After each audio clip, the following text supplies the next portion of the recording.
안녕하십니까? 네, 안녕하세요. 네, 저 이제 또 59세가 되신 우리 원숭이띠분들 올한해 운세 한번 알아보려고 하는데요. 우선 이분들은 알아보기 앞서서 신점으로 선생님 바라봤을 때 우리 59세 원숭이띠분들의 초년과 중년의 길을 돌아본다면 어떤 인생의 길을 걸어오신 분들이 좀 많다고 볼 수 있을까요? 자, 이분들도 굉장히 마음고생이 좀 많은 걸로 보이시거든. 초년부터 외롭다, 답답하다, 고달프다. 근데 이분들이 굉장히 직성들이 너무 강해서 불의를 보면 못 참고 아닌 걸 보면 죽어도 굽힐 수가 없는 사람들이야. 그래서 어려서도 고집 있고 재주 많고 그러다 보니까 어느 것도 양이 안 차고 성이 안 차지. 근데 이분들이 뭐 때문에 고생을 많이 했냐? 사람, 인간, 부모가 됐던 형제가 됐던 솔직히 말해서 내 양을 못 채우고 살고 내가 하고자 하는 길을 잘 못 갔던 걸로 보이셔. 그래서 항시에 허덕이고 마음고생을 하게 되고 또 금전고생을 하게 되고 하다 보니까 재주가 많으니까 뭘 어떻게 해. 내 재주로라도 끌어들여야지. 그러다 보니까 내가 앞서가. 그래서 항시 마음고생을 많이 한 걸로 보이시고 고생을 좀 했다 그러셔.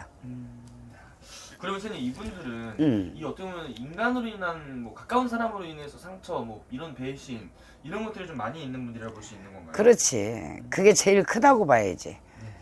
부모의 상처, 형제의 상처, 또 가까운 지인들, 친구가 됐든 누가 됐든 내 마음은 그게 아니고 이 분들은 자체가 고든 분들이라 거짓말을 한다든지 막 농간을 한다든지 이런 거 농간을 부릴 줄을 몰라. 그냥 오로지 내 직성, 내 고집대로만 밀어붙이는 게 있거든.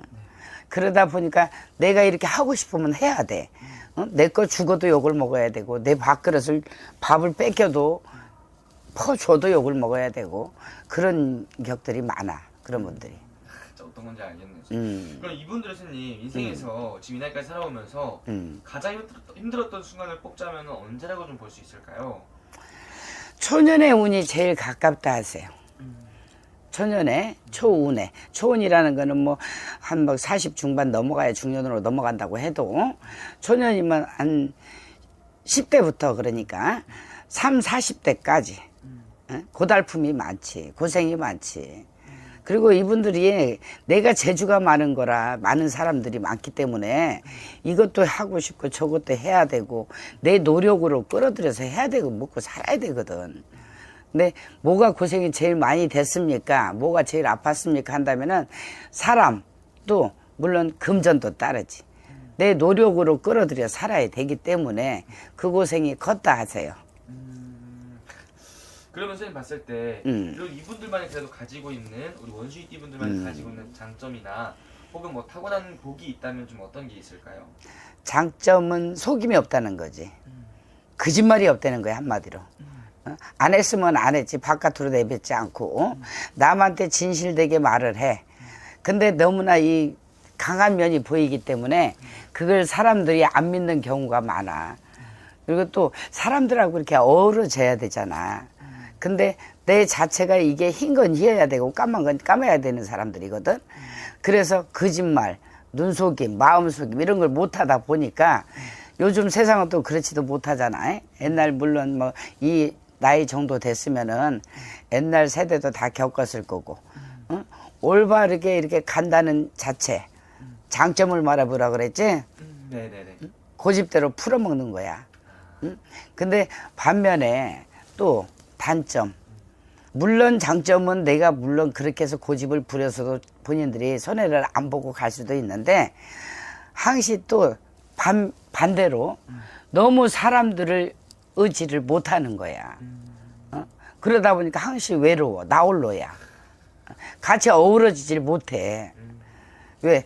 어렸을 때 상처가 많은 사람들이잖아. 배신도 당했고 또 상처도 입었고 막 핥히고 서로가 막 이런 과정을 겪어서 살아왔기 때문에 성장해가지고도 그런 마음으로 풀려고 해도 두려운 거야. 그러다 보니까 이제 성장이 돼가면서 사람을 못 믿어. 못 믿고 내 마음을 열지를 못하는 거야. 항시 그늘 속에 갇혀 있는 것 같고 오로지 나 혼자 외롭다, 답답하다. 근데 그게 단점이라면 단점일 수가 있지. 왜냐하면 그래도 세상은 혼자 사는 세상은 아니잖아. 좀 이렇게 어울려져야 된다고 보거든. 그래야 좋은 사람도 들어오고 또 본인 자체가 판단을 내릴 수 있잖아. 이 정도 되면은. 네.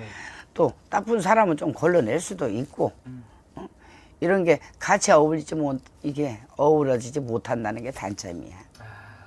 그래서 이분들 그러면 그만큼 이제 올해부터 그리고 앞으로가 굉장히 또 중요한 시기라고 좀 보는데요. 올 한해는 그럼 이 병원년이 이분들한테 좀 어떤 한 해일까요? 이분들 자체도 작년까지 많이 힘들었다 그래.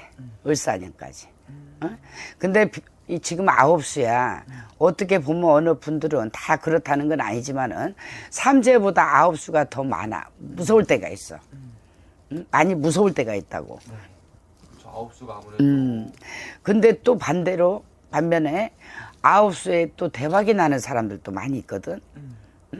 피해갈 수도 있고 또 삼재가 복삼재, 악삼재가 있듯이 아홉수도 그런 게 있거든. 네.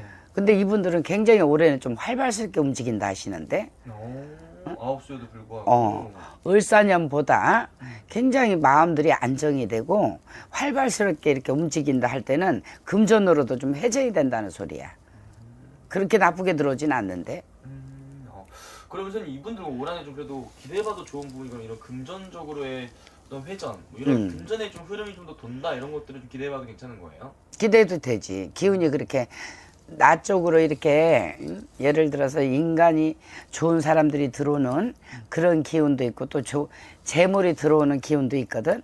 근데 내 운에서 조금 이렇게 상승을 탄다 하면은 모든 게 다 조금씩 화합이 된다는 소리야.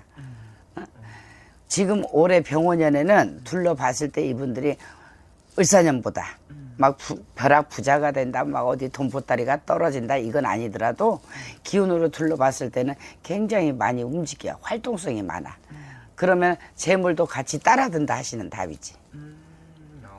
그러면 선생님 이분 어떻게 보면 아홉수긴 하잖아요. 반대로 좀 조심해야 되는 게 있다면 어떤 게 있을까요? 자, 이분들이 올해 많이 변동이 좀 있을 걸로 보이거든. 네. 변동이라는 건 내가 문서를 잡을 수도 있고 문서 매매가 될 수도 있고 뭐가 막혔던 문서 또 금전 이런 게 좀 움직여. 근데 이분들은 올해 투자 같은 거 좀 안 했으면 싶어. 누구 말을 듣고 사업을 같이 벌린다든지 아니면 뭐 어디다가 막 묶어서 요즘 막 금투자들 많이 하잖아. 네. 조금 피해갔으면 싶어. 그냥 있는 금전에서 작은 금전 가지고 막 이렇게 하고 저렇게 하고 하는 거는 숨통이 튀고 재물이 좀 따른다 하시는데 크게 가서 막 돈을 묶는다든지 어디다 막 주식을 몽땅 사놓는다든지 이런 거 조금 금했으면 싶어. 그런 것들 조심을 좀 해라. 좋습니다. 그럼 선생님 이분들 올해보다 또 중요한 게 이제 앞으로 또 기다리고 있는 말년의 기운인 것 같아요. 말년에는 이분들이 좀 어떤 기운들이 좀 보이실까요? 이분들 자체가 말년에 가서는 그렇게 나쁘지 않아. 사람이 팔자라는 게 다 막 뭐 무슨 뭐 59세라고 해서 다 똑같지는 않거든. 근데 신령님들이 주시는 답이 이분들이 젊어서 어려서 마음고생들을 그렇게 많이 했기 때문에 말년으로 가면서는 그래도 이 재물이 좀 들은 걸로 보이시거든. 말씀 그대로 묶였던 금전이 들어온다든지 내가 베풀었던 그 공덕이 다시 돌아온다든지 말년복이 있는 걸로 보이셔. 없지 않아요. 말년은 그래도 괜찮다. 그럼 말년은 선생님 어쨌든 이분들이 인간으로 인한 상처가 지금까지 좀 많이 있었던 분들이잖아요. 말년에는 좀 어떻게 보면 인간의 덕이라든지 이런 것들이 돌아오는 시기가 올 수 있을까요? 이분들은 말년에 가면서도 본인들이 마음을 열지 않으면은 같이 어우러질 수는 없어. 근데 본인이 마음을 열고 옛날 같은 상처가 많아서 그래. 말씀드렸듯이 인간에 대한 상처가 너무 크다 보니까 쉽게 마음을 못 열고 무서움, 두려움 이런 게 있기 때문에 내 마음을 닫아버리는 경우가 있거든. 네. 근데 그 마음을 갖지 말고 너 그렇게 한번 마음을 먹어보고 같이 이렇게 어우러지려고 한번 생각을 해보세요. 그러면은 이제